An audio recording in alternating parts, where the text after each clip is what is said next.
नमस्कार। कोरोना संक्रमण से मुकाबला करते हुए दुनिया को अब 4 महीने से ज्यादा समय बीत गया है। इस दौरान तमाम देशों के 42 लाख से ज्यादा लोग कोरोना से संक्रमित हुए हैं। 2.25 लाख से ज्यादा लोगों की दुखद मृत्यु हुई है। भारत में भी अनेक परिवारों ने अपने स्वजन खोए हैं। मैं सभी के प्रति अपनी संवेदना व्यक्त करता हूं। साथियों, एक वायरस ने दुनिया को तहस नहस कर दिया है। विश्व भर में करोड़ों जिंदगियों संकट का सामना कर रही है। सारी दुनिया जिंदगी बचाने में एक प्रकार से जंग में जुटी है। हमने ऐसा संकट न देखा है, न ही सुना है। निश्चित तौर पर मानव जाति के लिए ये सब कुछ अकल्पनीय है। ये क्राइसिस अभूतपूर्व है। लेकिन थकना, हारना, टूटना, बिखरना मानव को मंजूर नहीं है। सतर्क रहते हुए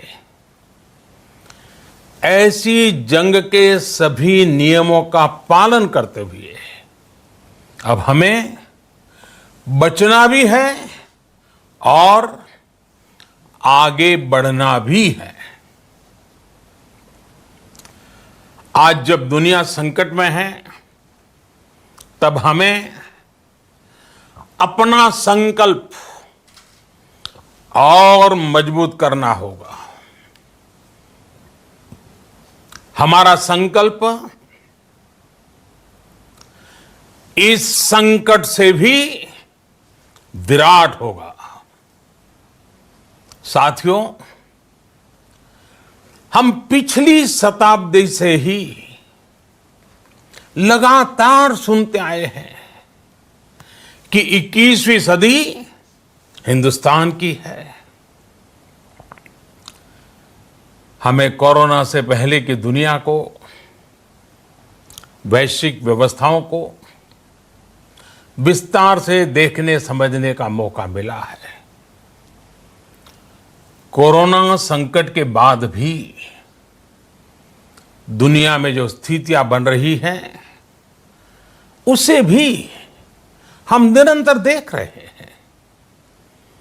जब हम दोनों कालखंडों को भारत के नजरिए से देखते हैं, तो लगता है कि 21वीं सदी भारत की हो, ये हमारा सपना ही नहीं, ये हम सभी की जिम्मेदारी भी है। लेकिन इसका मार्ग क्या हो? विश्व की आज की स्थिति हमें सिखाती है कि इसका मार्ग एक ही है, आत्मनिर्भर भारत। हमारे यहां शास्त्रों में कहा गया है, एषः पंथः, यानी यही रास्ता है आत्मनिर्भर भारत। साथियों, एक राष्ट्र के रूप में आज हम एक बहुत अहम मोड़ पर खड़े हैं। इतनी बड़ी आपदा भारत के लिए एक संकेत लेकर आई है, एक संदेश लेकर आई है, एक अवसर लेकर आई है। मैं एक उदाहरण के साथ अपनी बात बताने का प्रयास करता हूं। जब कोरोना संकट शुरू हुआ तब भारत में एक भी पीपीई किट नहीं बनती थी। N95 मास्क का भारत में नाम मात्र उत्पादन होता था। आज स्थिति ये है कि भारत में ही हर रोज 2 लाख पीपीई और 2 लाख N95 मास्क बनाए जा रहे हैं। ये हम इसलिए कर पाए क्योंकि भारत ने आपदा को अवसर में बदल दिया। आपदा को अवसर में बदलने की भारत की ये दृष्टि आत्मनिर्भर भारत के हमारे संकल्प के लिए उतनी ही प्रभावी सिद्ध होने वाली है। साथियों, आज विश्व में आत्मनिर्भर शब्द के मायने पूरी तरह बदल गए हैं। ग्लोबल वर्ल्ड में आत्मनिर्भरता की डेफिनेशन बदल रही है। अर्थ केंद्रित वैश्वीकरण बनाम मानव केंद्रित वैश्वीकरण की चर्चा आज जोरों पर है। विश्व के सामने भारत का मूलभूत चिंतन आशा की किरण नजर आता है। भारत की संस्कृति, भारत के संस्कार उस आत्मनिर्भरता की बात करते हैं जिसकी आत्मा वसुधैव कुटुंबकम है। विश्व एक परिवार। भारत जब आत्मनिर्भरता की बात करता है तो आत्म केंद्रित व्यवस्था की वकालत नहीं करता है। भारत की आत्मनिर्भरता में संसार के सुख, सहयोग और शांति की चिंता होती है। जो संस्कृति जय जगत में विश्वास रखती हो, जो जीव मात्र का कल्याण चाहती हो, जो पूरे विश्व को परिवार मानती हो, जो अपनी आस्था में माता भूमि ही पुत्रो अहम पृथ्वी इसकी सोच रखती हो, जो पृथ्वी को मां मानती हो, वो संस्कृति, वो भारत भूमि जब आत्मनिर्भर बनती है तब उससे एक सुखी समृद्ध विश्व की संभावना भी सुनिश्चित होती है। भारत की प्रगति में तो हमेशा विश्व की प्रगति समाहित रही है। भारत के लक्ष्यों का प्रभाव, भारत के कार्यों का प्रभाव विश्व कल्याण पर पड़ता ही है। जब भारत खुले में शौच से मुक्त होता है तो दुनिया की तस्वीर भी बदलती है। टीबी हो, कुपोषण हो, पोलियो हो, भारत के अभियानों का असर दुनिया पर पड़ता ही है। International solar alliance global warming के खिलाफ भारत की दुनिया को सौगात है। इंटरनेशनल योगा दिवस की पहल मानव जीवन को तनाव से मुक्ति दिलाने के लिए भारत का उपहार है। जिंदगी और मौत की लड़ाई लड़ रही दुनिया में आज भारत की दवाइयां एक नई आशा लेकर पहुंचती है। इन कदमों से दुनिया भर में भारत की भूरी भूरी प्रशंसा होती है। तो स्वाभाविक है, हर भारतीय गर्व करता है। दुनिया को विश्वास होने लगा है कि भारत बहुत अच्छा कर सकता है, मानव जाति के कल्याण के लिए बहुत कुछ अच्छा दे सकता है। सवाल यह है कि आखिर कैसे? इस सवाल का भी उत्तर है 130 करोड़ देशवासियों का आत्मनिर्भर भारत का संकल्प। साथियों, हमारा सदियों का गौरवपूर्ण इतिहास रहा है। भारत जब समृद्ध था, सोने की चिड़िया कहा जाता था, संपन्न था, तब सदा विश्व के कल्याण की राह पर ही चला। वक्त बदल गया, देश गुलामी की जंजीरों में जकड़ गया। हम विकास के लिए तरसते रहे। आज फिर भारत विकास की ओर सफलतापूर्वक कदम बढ़ा रहा है। तब भी विश्व कल्याण की राह पर अटल है। याद करिए, इस शताब्दी की शुरुआत के समय Y2K संकट आया था।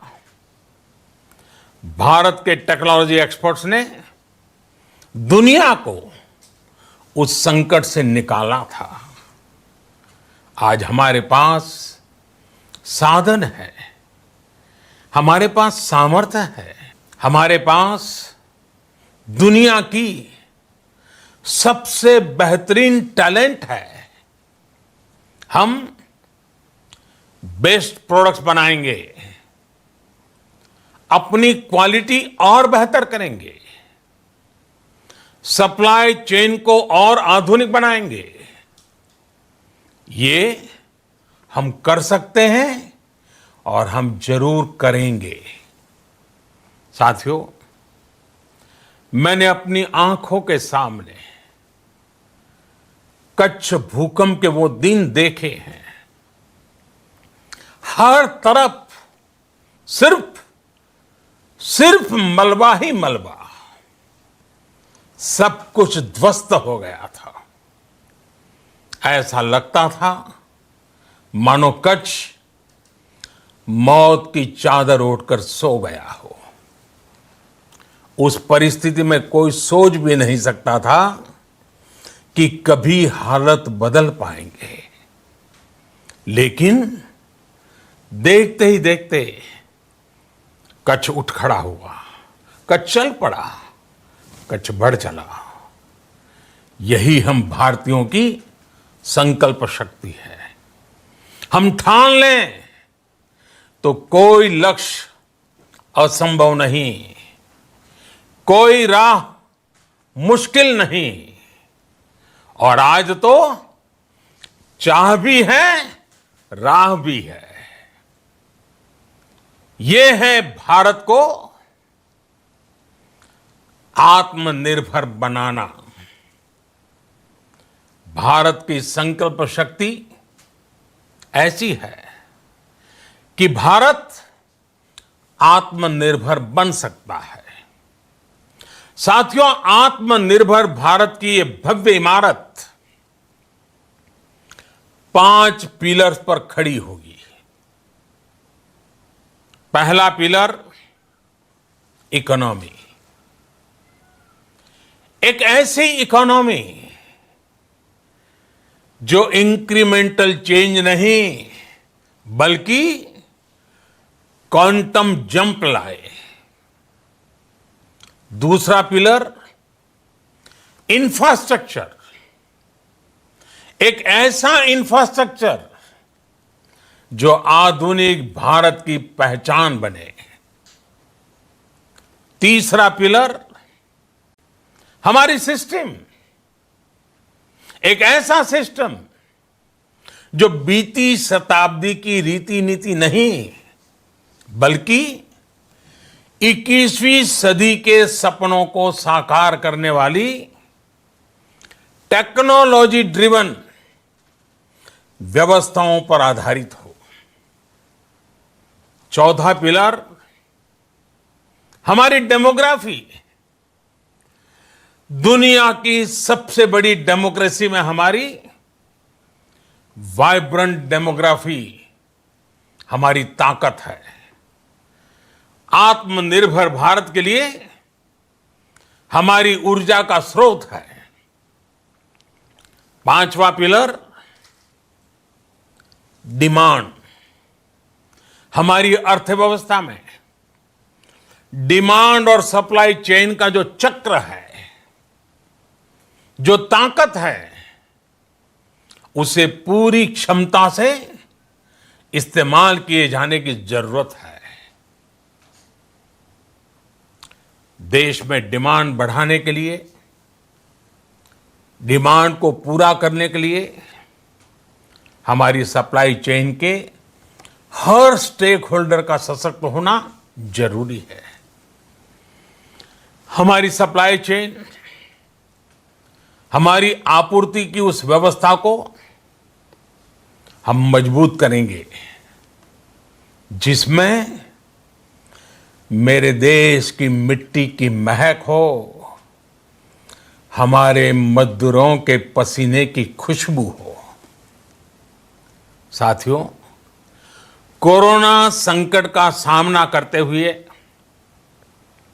नए संकल्प के साथ मैं आज एक विशेष आर्थिक पैकेज की घोषणा कर रहा हूं। यह आर्थिक पैकेज आत्मनिर्भर भारत अभियान, आत्मनिर्भर भारत अभियान की अहम कड़ी के तौर पर काम करेगा। साथियों, हाल में सरकार ने कोरोना संकट से जुड़ी जो आर्थिक घोषणाएं की थी, जो रिजर्व बैंक के फैसले थे और आज जिस आर्थिक पैकेज का ऐलान हो रहा है, उसे जोड़ दें तो ये करीब करीब 20 लाख करोड़ रुपए का है। 20 लाख करोड़ रुपए का है। ये पैकेज भारत की जीडीपी का करीब करीब 10% है। इन सबके जरिए देश के विभिन्न वर्गों को आर्थिक व्यवस्था की कड़ियों को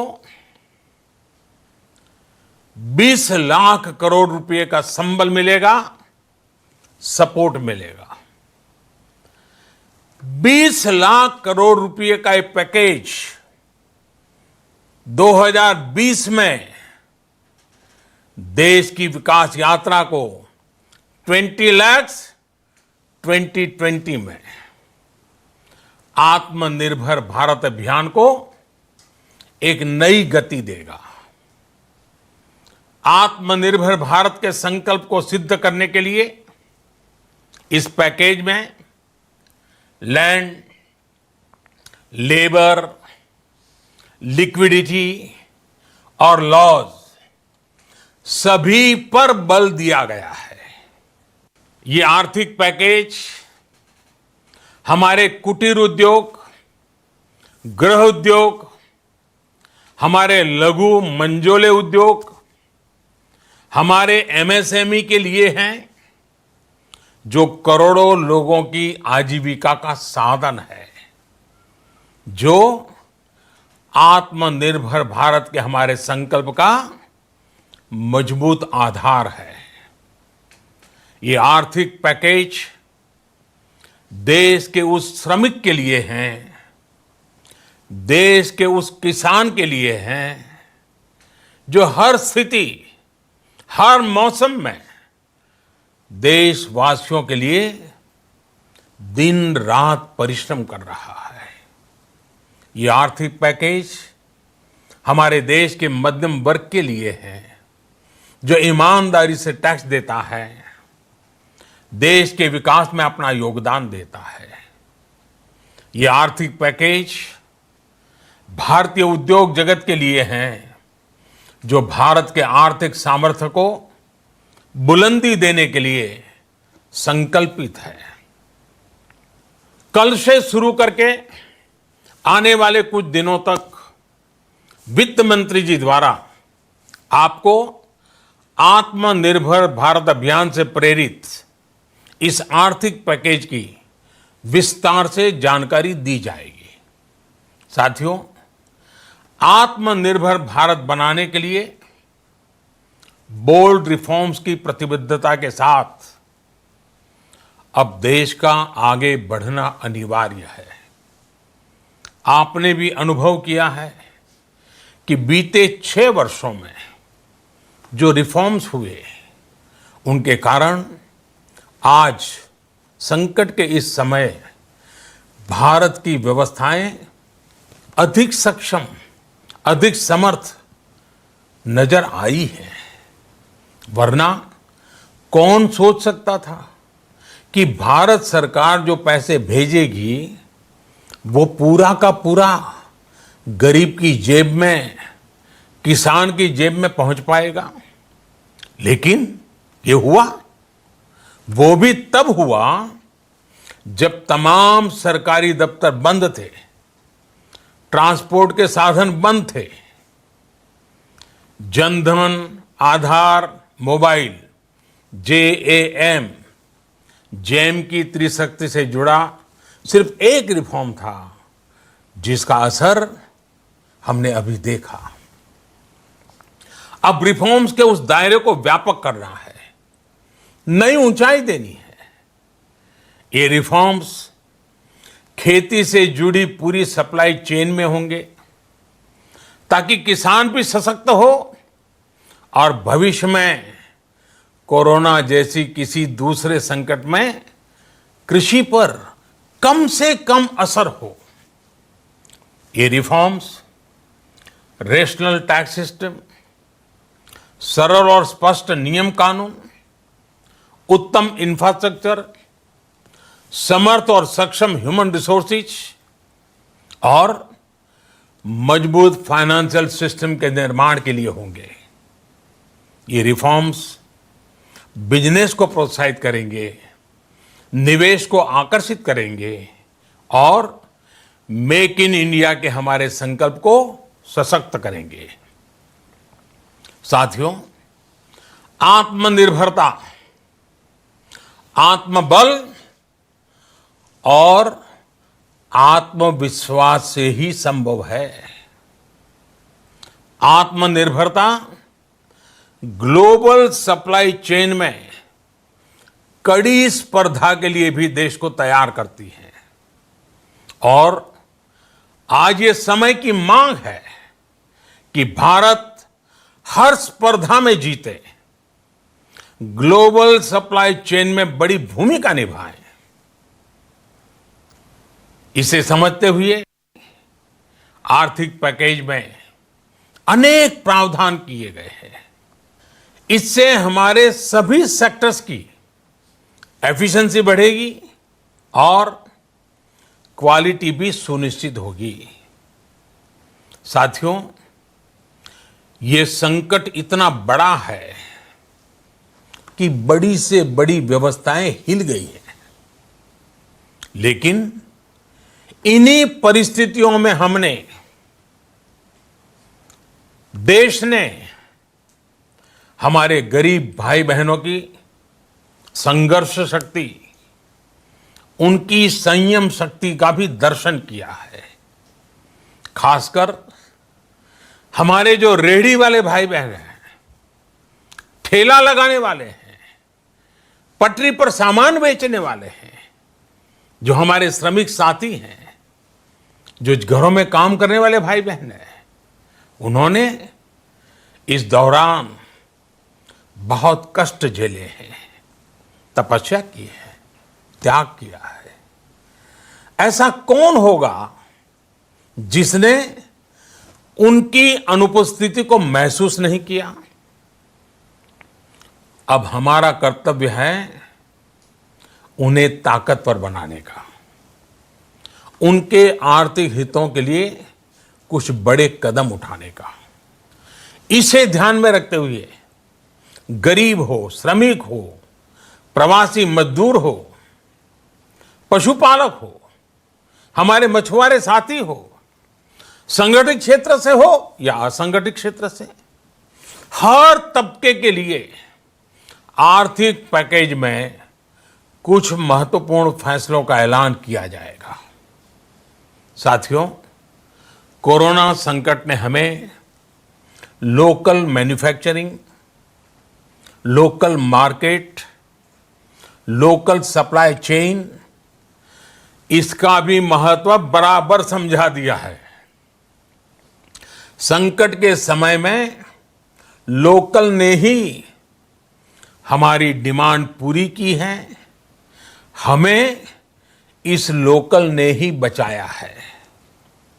लोकल सिर्फ जरूरत नहीं, बल्कि हम सबकी जिम्मेदारी है।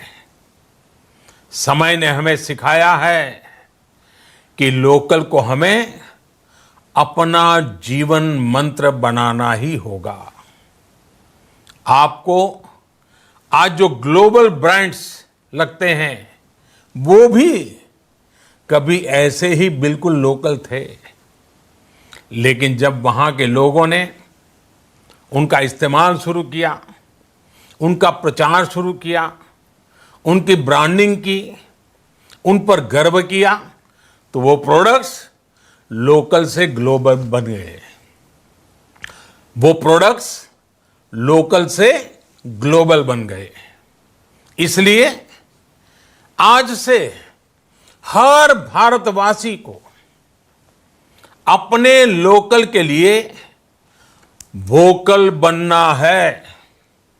लोकल के लिए वोकल बनना है।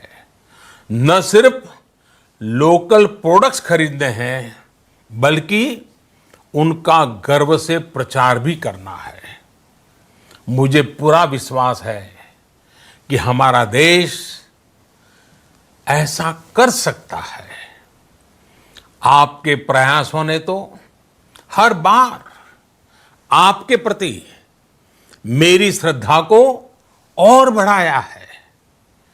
मैं गर्व के साथ एक बात महसूस करता हूं, याद करता हूं, जब मैंने आपसे देश से खादी खरीदने का आग्रह किया था, यह भी कहा था कि देश के हैंडलूम वर्कर्स को सपोर्ट करें।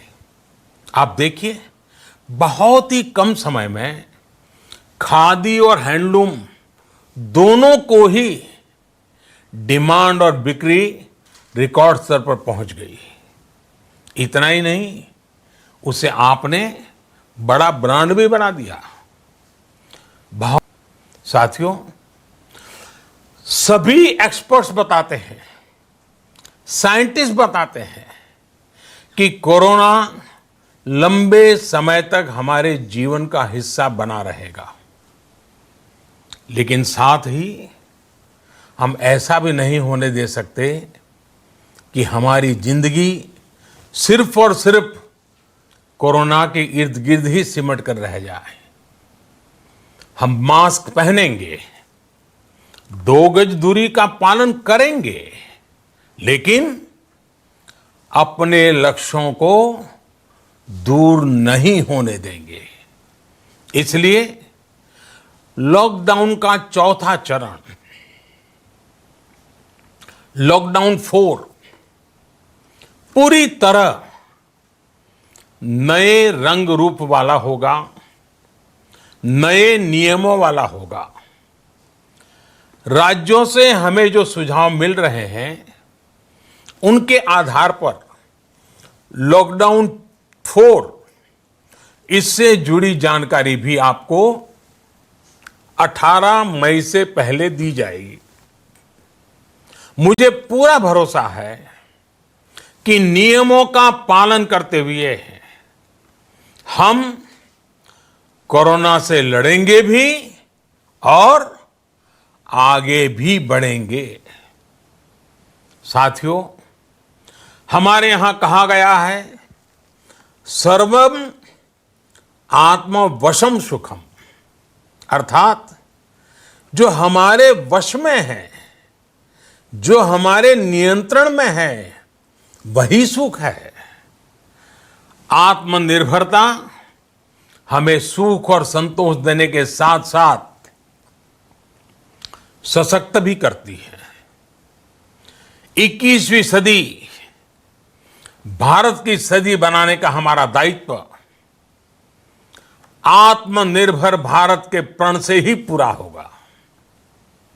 इस दायित्व को 130 करोड़ देशवासियों की प्राण शक्ति से ही ऊर्जा मिलेगी। आत्मनिर्भर भारत का यह युग हम भारतवासी के लिए नूतन प्रण भी होगा, नूतन पर्व भी होगा। अब एक नई प्राण शक्ति, नई संकल्प शक्ति, उसे लेकर के हमें आगे बढ़ना है। जब आचार विचार कर्तव्य भाव से सराबोर हो, कर्मठता की पराकाष्ठा हो, कौशल्य की पूंजी हो, तो आत्मनिर्भर भारत बनने से कौन रोक सकता है। हम भारत को आत्मनिर्भर भारत बना सकते हैं। हम भारत को आत्मनिर्भर बनाकर रहेंगे। इस संकल्प के साथ, इस विश्वास के साथ मैं आपको बहुत बहुत शुभकामनाएं देता हूं। आप अपने स्वास्थ्य का, अपने परिवार, अपने करीबियों का जरूर ध्यान रखिए। बहुत बहुत धन्यवाद। इस वक्त की ब्रेकिंग न्यूज, न्यूज 24 पर लॉकडाउन 4 आ रहा है। 17 मई के बाद भी देश भर में लॉकडाउन जारी रहेगा। लॉकडाउन 17 को खत्म हो रहा है, आप जानते ही हैं। लॉकडाउन 4 आ रहा है, कितने दिन का है, उसमें क्या रियायतें दी जाएंगी, इसकी घोषणा प्रधानमंत्री ने कहा है 18 तारीख के बाद ही बताएंगे। लेकिन किस तरह से यह अलग होगा, इसका इशारा प्रधानमंत्री ने जरूर कर दिया है। उन्होंने साफ साफ कहा यह नए रंग रूप वाला लॉकडाउन होगा। इसके साथ ही 20 लाख करोड़ के इकोनॉमिक पैकेज का ऐलान किया है प्रधानमंत्री ने। आत्मनिर्भरता पर बार बार जोर दिया है प्रधानमंत्री ने। साफ साफ कहा 20 लाख करोड़ का यह इकोनॉमिक पैकेज देश के मजदूरों के लिए है, किसानों के लिए है, मिडिल क्लास के लिए है, उद्योग जगत के लिए है। हालांकि 20 लाख करोड़ का यह पैकेज किस किस को मिलेगा, किस किस सेक्टर को मिलेगा, किस सेक्टर को कितना पैसा मिलेगा, किस रूप में मिलेगा, यह जानकारी अभी तक सामने नहीं आई है। प्रधानमंत्री कह रहे हैं आने वाले दिनों में वित्त मंत्री इस पैकेज की सारी डिटेल्स देश के सामने रखेंगी। आपको पता ही होगा, पूरा देश, उद्योग जगत खास तौर पर एक बड़े इकोनॉमिक पैकेज की डिमांड कर रहा था। सब कह रहे थे 10 लाख करोड़, 15 लाख करोड़, लेकिन आज प्रधानमंत्री ने कहा 20 लाख करोड़ के पैकेज का ऐलान कर रहा हूं, जो कि देश की जीडीपी का 10% है। प्रधानमंत्री अब से थोड़ी देर पहले देश के नाम अपने संबोधन में विस्तार से बात कर रहे थे। कह रहे थे देश को मुश्किल समय में आत्मनिर्भरता पर ध्यान देना है, आत्मनिर्भर बनना पड़ेगा। इकोनॉमिक पैकेज एक की पॉइंट था 20 लाख करोड़ का, आत्मनिर्भर हमें बनना पड़ेगा, लोकल प्रोडक्ट्स पर ध्यान देना पड़ेगा, लोकल पर वोकल बनना पड़ेगा। जाहिर है एक तरह से स्वदेशी की तरफ इशारा कर रहे थे। और उसके बाद साफ साफ कह दिया प्रधानमंत्री ने 17 मई के बाद भी देश में लॉकडाउन जारी रहेगा, यानी लॉकडाउन 4 अब एक रियलिटी है, एक सच्चाई है, उसे स्वीकार करना ही होगा। हालांकि प्रधानमंत्री ने सभी राज्यों से सुझाव मांगे थे और वो सुझाव उन्हें 15 मई तक मिलने हैं, लेकिन आज यह ऐलान हो गया है कि 18 मई के बाद भी लॉकडाउन देश में जारी रहेगा। किस रूप में होगा इसकी तरफ भी प्रधानमंत्री ने इशारा कर दिया है। उन्होंने साफ कहा यह नए रंग रूप वाला होगा। मेरे सहयोगी संदीप चौधरी यहां स्टूडियो में मेरे साथ हैं, AK वाजपेयी आ गए हैं, मेरे साथ प्रेम शुक्ला बीजेपी से जुड़ रहे हैं, राजीव त्यागी कांग्रेस से हैं, इन सबसे बातचीत करूंगा मैं। मेरे साथ आम आदमी पार्टी से सौरभ भारद्वाज भी हैं, RK अरोड़ा जुड़ेंगे जो कि CMD हैं सुपरटेक के, मेरे सहयोगी मनीष कुमार भी जुड़ गए हैं। लेकिन पहले संदीप, जैसे मैंने अभी कहा 20 लाख करोड़ का पैकेज प्रधानमंत्री कह रहे हैं, इसमें पुराने जो पैकेज हैं वो भी इंक्लूडेड हैं, RBI ने जो घोषणा की है वो भी इंक्लूडेड है, कुल मिलाकर 20 लाख करोड़। जैसा मैंने पहले कहा CII कह रहा था कि भाई कम से कम 10 लाख करोड़ का पैकेज होना चाहिए, ये तो 20 लाख करोड़ आ गया। ये बहुत बड़ी घोषणा की है प्रधानमंत्री मोदी ने। 20 लाख करोड़, लगभग 200 लाख करोड़ का हमारा सकल घरेलू उत्पाद है, उसका 10% लगातार विपक्ष इस बात पर सरकार को घेर रहा था, आरोप लगा रहा था कि आपने 0.7% अपने सकल घरेलू उत्पाद का, यानी कि 1,70,000 करोड़ रुपए ही दिया है। लेकिन, और एक ये बड़ा लेकिन है, ये जो घोषणा की है अभी इसकी डिटेलिंग नहीं आई है। और एक पुरानी कहावत है, फ्रेज है अंग्रेजी का, मानक, the devil lies in the detail. अभी ये डिटेलिंग क्या है? अभी तक 1,70,000 करोड़ की बात हम कहते आए हैं, लेकिन सरकार, और मेरे ही कार्यक्रम में मानक और AK वाजपेयी भी थे, बीजेपी के प्रवक्ता कहते हैं हमने 10,04,000 करोड़ का तो दे दिया है पैकेज। कितने करोड़ का? 10,04,000 करोड़ का। गोपाल कृष्ण अग्रवाल उनके राष्ट्रीय प्रवक्ता हैं, उन्होंने 10 दिन पहले यह कह दिया था इतना तो हम दे चुके हैं। दूसरी बात, प्रधानमंत्री ने कह दिया कि RBI ने जो घोषणाएं की हैं उनको भी इंक्लूड कर रहे हैं। अब एक तरफ सरकार कहती है कि ऑटोनॉमस बॉडी है, स्वायत्त है, सरकार से लेना देना नहीं RBI का, वो तो एक सेंट्रल बैंक है। और एक तरफ RBI की घोषणाओं का क्या असर पड़ता है। और देखिए जो असर पड़ रहा है, आपने MSME सेक्टर के लिए या NBFCs के लिए रिवर्स रिपो 25 बेसिस पॉइंट घटा दी तो पैसा आया, उसमें 50,000 करोड़ रुपए MSME को मिल जाएंगे। 90 बेसिस पॉइंट जब रिवर्स रिपो 4.9% से 4% की थी तो 6,90,000 करोड़ रुपए आए थे। 1 रुपया नहीं दिया MSME को। आप ये